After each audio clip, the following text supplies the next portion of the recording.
Hi everyone, welcome to your own channel lawdigest.in. My name is Chetan and आज के इस video में हम जो टॉपिक कवर करने वाले हैं that is very very important which is time and work. ये एक ऐसा टॉपिक है जो लगभग हर एग्जाम में पूछा जाता है। लाइक फॉर एग्जांपल अगर लॉ एंट्रेंस एग्जाम की बात करें तो CUET PG, PU LLB या फिर any other law entrance exam जहां पे भी मैथ सेक्शन से क्वेश्चंस आ रहे हैं वहां पे टाइम एंड वर्क से क्वेश्चन आता ही आता है and that makes it a very very important topic. A brief about myself: I have done my masters in commerce from Delhi University. I have written various competitive examinations like SSC, CGL, banking, etc.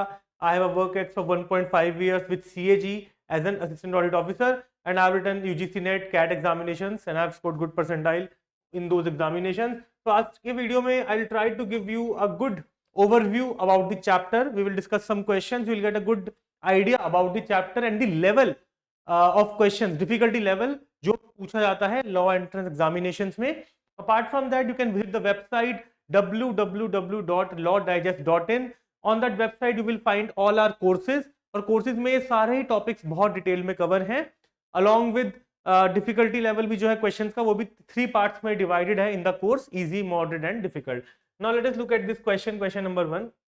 So these questions are very very similar to the questions being asked in CUET PG, PU LLB and other exams. Like A can lay, this is a person A can lay a railway track between two given stations in 16 days. So A can do a piece of work. The work here is laying of track. So basically time and work. So in this chapter the concept is time taken to do a work, and one more concept comes in this particular chapter which is efficiency.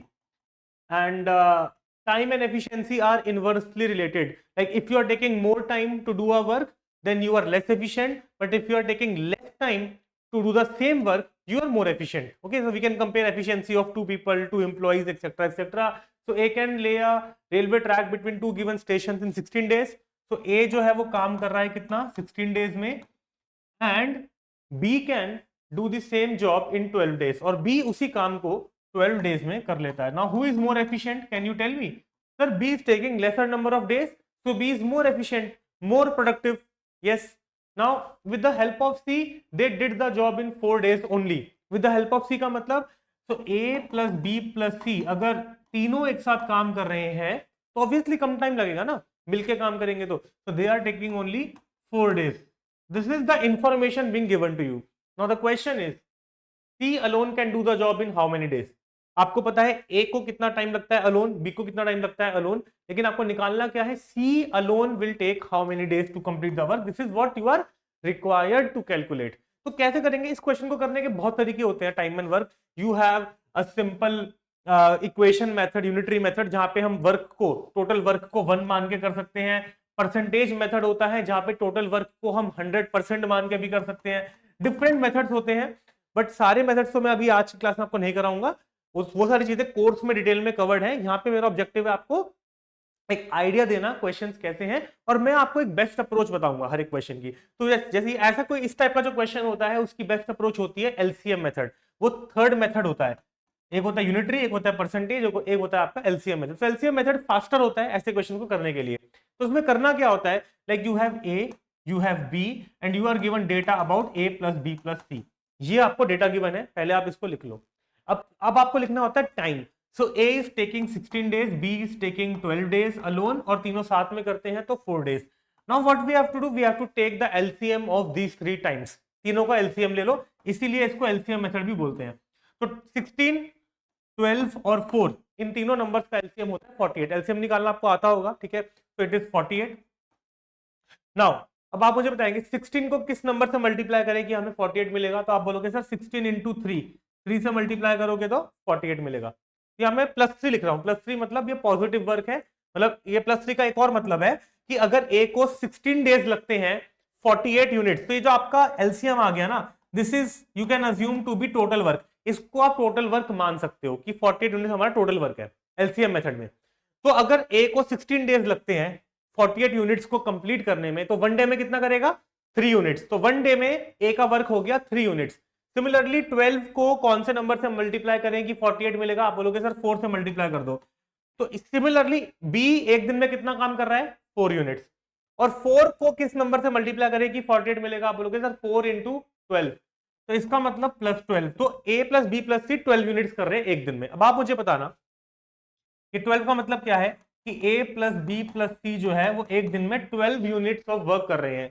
A का हमको पता है 3 units है in one day, B का हमको पता है 4 units है इन वन डे, C का आप निकाल सकते हैं, you can calculate for C। Yes sir, sir C का हो जाएगा 12 माइनस 7, ये 4 प्लस 3 7, तो sir C is doing 5 units of work in one day.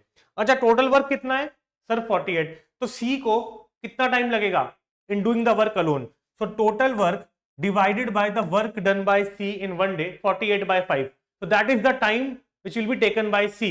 तो आप बोलोगे सर 48 by 5, ऑप्शंस देखो, तो 48 by 5 इसको हम मिक्स फ्रैक्शन में कन्वर्ट कर सकते हैं। So 5 into 9 is 45, बैलेंस बच जाएगा reminder 3, so 9 3 by 5, so 48 by 5 को आप 9 3 by 5 भी लिख सकते हो। So 9 3 by 5 days is the time C will take alone to complete the same work. I hope आपको समझ में आया होगा कि किस तरीके से हम LCM मेथड से बहुत जल्दी टाइम एंड वर्क के क्वेश्चंस को कर सकते हैं। आगे चलेंगे टू द नेक्स्ट क्वेश्चन। मैं आपको डिफरेंट वैरायटीज के क्वेश्चन दिखाऊंगा, डिफरेंट टाइप्स ऑफ क्वेश्चन जो पूछे जाते हैं, लाइक दिस क्वेश्चन। यहाँ पे आप ध्यान से देखेंगे, पढ़ते हैं, late us read the question. 45 men can complete a work in 16 days। तो 45 men को 16 डेज लगते हैं एक वर्क को कंप्लीट करने में। 6 days after they started working, 6 दिन बाद 30 more men joined them। So after 6 days what happened? 30 more men joined, so 45 plus 30, so now the total number of men is 75। 30 more men joined। How many days will now they take to complete the remaining work? तो एक बात समझना, 45 men ने 6 days काम किया, फिर जो remaining work बच गया, जो भी रिमेनिंग वर्क बच गया वो 75 men ने कंप्लीट किया। आपको बताना है कि कितना टाइम लगा उनको रिमेनिंग वर्क को कंप्लीट करने में। अब अगेन इस क्वेश्चन को भी आप यूनिटरी मेथड से कर सकते हो कि 1 man 1 day वर्क कितना है, एक मैन एक दिन में कितना काम करेगा, तो आप बोलोगे 1/45 into 16, मतलब वो भी एक मेथड है but it will take more time. तो इजी हमारे लिए होगा कि यहाँ पे हम यूज कर सकते हैं चेन रूल। यहाँ पे हम यूज कर सकते हैं चेन रूल। चेन रूल का फॉर्मूला क्या होता है मैं आपको बता देता हूं, M1 into D1 into H1 upon W1, ये चेन रूल का फॉर्मूला है, ठीक है, is equal to M2 into D2 into H2 upon W2। अगर आप ध्यान से देखोगे हमने दो रेशियोज को इंक्लूड किया है, ये भी एक रेशियो है न्यूमरेटर अपॉन डिनोमिनेटर, और सेकंड वाला भी एक रेशियो है न्यूमरेटर अपॉन डिनोमिनेटर। तो बेसिकली एक हमने रेशियोज को इक्वेट कर दिया है हमने। तो बेसिकली ऊपर क्या है कि कितने मेन, तो M1 का मतलब सम नंबर ऑफ मेन, D1 का मतलब डेज, M1 का मतलब नंबर ऑफ मेन, D1 का मतलब नंबर ऑफ डेज, H1 का मतलब नंबर ऑफ आवर्स, और W1 का मतलब वर्क कितना किया है। इसको इक्वल कर दिया number of main in group 2, तो दो ग्रुप्स हैं, वन ग्रुप सेकंड ग्रुप। तो सेकंड ग्रुप में कितने मेन हैं, कितने डेज के लिए उन्होंने काम किया, कितने आवर्स के लिए काम किया, डिवाइड बाय कितना वर्क किया। तो ये मेथड हम यहाँ पे अप्लाई कर सकते हैं बहुत इजीली। कैसे, ध्यान से देखना। अब हमें गिवन है 45 men can complete a work in 16 days, लेकिन ठीक है पूरा वर्क, तो पूरा वर्क वो 16 डेज में कर सकते हैं। ध्यान से मेरी बात समझना, 45 men, M1 की वैल्यू होगी 45, D1 की वैल्यू होगी 16। इस क्वेश्चन में हमको आवर्स गिवन नहीं है, तो कोई बात नहीं, जरूरी नहीं है कि आपको आवर्स गिवन ही हो। तो कई बार आपको सिर्फ आवर्स गिवन होंगे, कई बार आपको सिर्फ डेज गिवन होंगे, कई बार आपको दोनों गिवन होंगे, तो कोई बात नहीं। तो number of main multiplied by number of days. अब वर्क कितना कर रहे हैं, अज्यूम कर लो W वर्क कर रहे हैं, कंप्लीट वर्क W है, मान लेते हैं टोटल वर्क इज W, मान लो, ठीक है।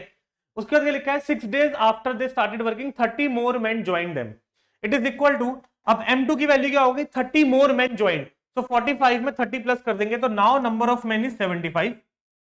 बात समझना, 30 more men join, how many days will they take now.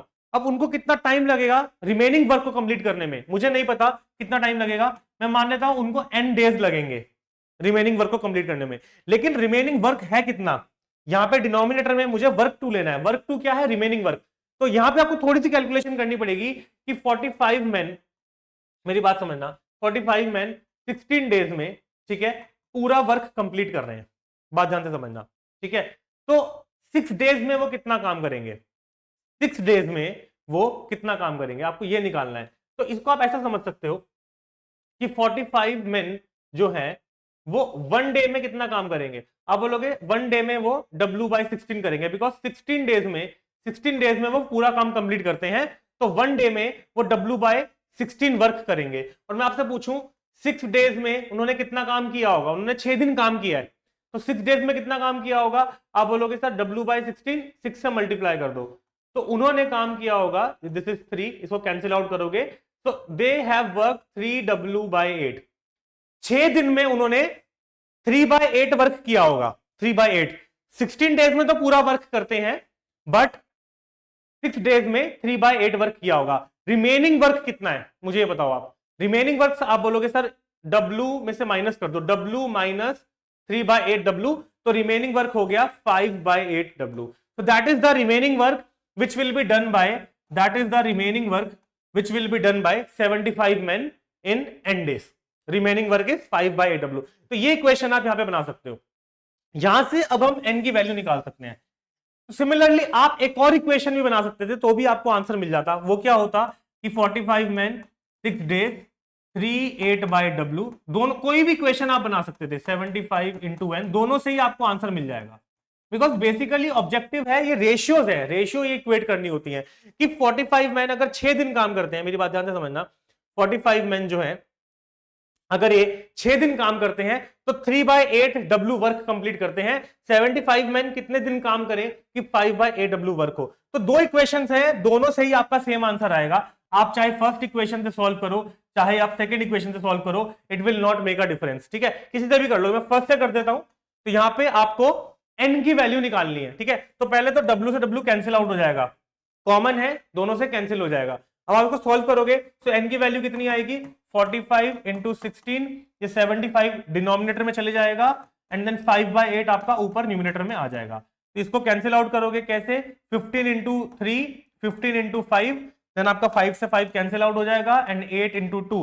तो n की वैल्यू आपकी आएगी 6 डेज। आप कैलकुलेट करके चेक कर सकते हैं, 6 days, n will come out to be 6 days, so they will complete the remaining work in 6 days। 6 दिन में वो रिमेनिंग काम अपना कंप्लीट कर देंगे। ठीक है, इस तरीके से हम बहुत क्विकली इन क्वेश्चन को सॉल्व कर सकते हैं। आई होप आपको एक अच्छा आइडिया लग गया होगा कि किस तरीके के क्वेश्चन आपसे पूछ सकते हैं। One last question we will discuss before closing this session. Let us read the question. A and B can complete a work in 15 days and 10 days respectively। A and B individually कितना time ले रहे हैं? 15 and 10 days individually. ठीक है, they started doing the work together but after 2 days B had to leave। दोनों ने साथ काम स्टार्ट किया, 2 दिन बाद B left। ठीक है, and A alone completed the remaining work। A ने अकेले ही रिमेनिंग वर्क को कंप्लीट किया। क्वेश्चन ध्यान से पढ़ना, whole work was completed in, because यहां पे गलती कर सकते हैं, this is a trap, sort of a trap की जिसमें आप गलती कर सकते हो। एग्जामिनर ने आपसे पूछा पूरा काम को करने में कितना टाइम लगा, तो आपको सिर्फ ए का टाइम नहीं निकालना है, आपको पूरा टाइम निकालना है। यहाँ पे गलती मत करना। ठीक है, तो अब इसमें अगेन एलसीएम मेथड से हम इसको बहुत इजीली कर सकते हैं, that we have A, we have B, A completes the work in 15 days और बी को लगते हैं 10 डेज। टेक दी एलसीएम, तो 15 और 10 का एलसीएम हो गया 30। तो 30 यूनिट्स को आप टोटल वर्क मान सकते हो। क्या मान सकते हो? टोटल वर्क मान सकते हो। तो ए अगर 15 डेज ले रहा है तो 15 into 2 30। तो A is doing 2 units in 1 day and 10 into 3 is 30, और बी एक दिन में 3 यूनिट्स करता है। अब ध्यान से समझना, they started doing the work together and after 2 days B had to leave। तो 2 दिन उन्होंने साथ में काम किया। तो फॉर द फर्स्ट 2 डेज कितना काम हुआ होगा? एक दिन में कितना काम कर रहे हैं वो? 2 + 3, दोनों मिलके एक दिन में 5 यूनिट्स कर रहे हैं। 2 + 3 5 यूनिट्स, और 2 दिन काम किया तो मल्टीप्लाई बाय 2। तो 2 दिन में 10 यूनिट्स ऑफ वर्क कंप्लीट हो गया है। 2 दिन में 10 यूनिट्स ऑफ वर्क कंप्लीट हो गया। रिमेनिंग वर्क कितना है? What is the remaining work? आप बोलोगे सर टोटल 30 था, 10 हो चुका है, तो रिमेनिंग वर्क बच गया 20 यूनिट्स। अब ये रिमेनिंग वर्क कौन कर रहा है? Now be left, A completed alone. तो ये 20 यूनिट्स जो है वो कौन करेगा? ए एक दिन में कितना काम करता है? एक दिन में 2 यूनिट्स करता है। तो 20 यूनिट्स करने में कितना टाइम लगेगा? ए को 20/2 10 डेज। ठीक है, तो अब आप ध्यान से मेरी बात समझना, 10 डेज तो ए को लग रहा है अलोन रिमेनिंग वर्क को कंप्लीट करने में। तो पहले 2 दिन दोनों ने साथ में काम किया, उसके बाद ए ने 10 दिन अकेले काम किया। तो 2 days + 10 days is the total time, is the whole work को करने में कितना टाइम लग रहा है? 12 days। 2 days together + 10 days by A alone. So 12 days, option C is the correct answer. यहां पे बहुत से स्टूडेंट्स गलती ये कर देते हैं कि आंसर 10 मार्क कर देते हैं, लेकिन हमसे होल वर्क का पूछा गया है। तो गाइस आई होप आपको समझ में आया होगा। मैंने कुछ आपको ट्रिक्स भी बताई हैं, कुछ ट्रैप्स बताए हैं कि कहां आप लोग गलती कर सकते हैं।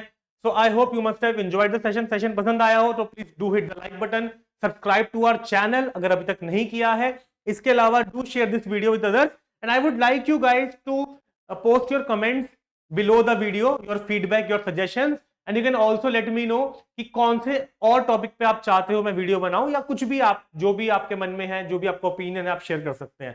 So on that note, I'll take your leave. I'll come up with another such useful video. Till then, keep studying, take care, and Jai Hind.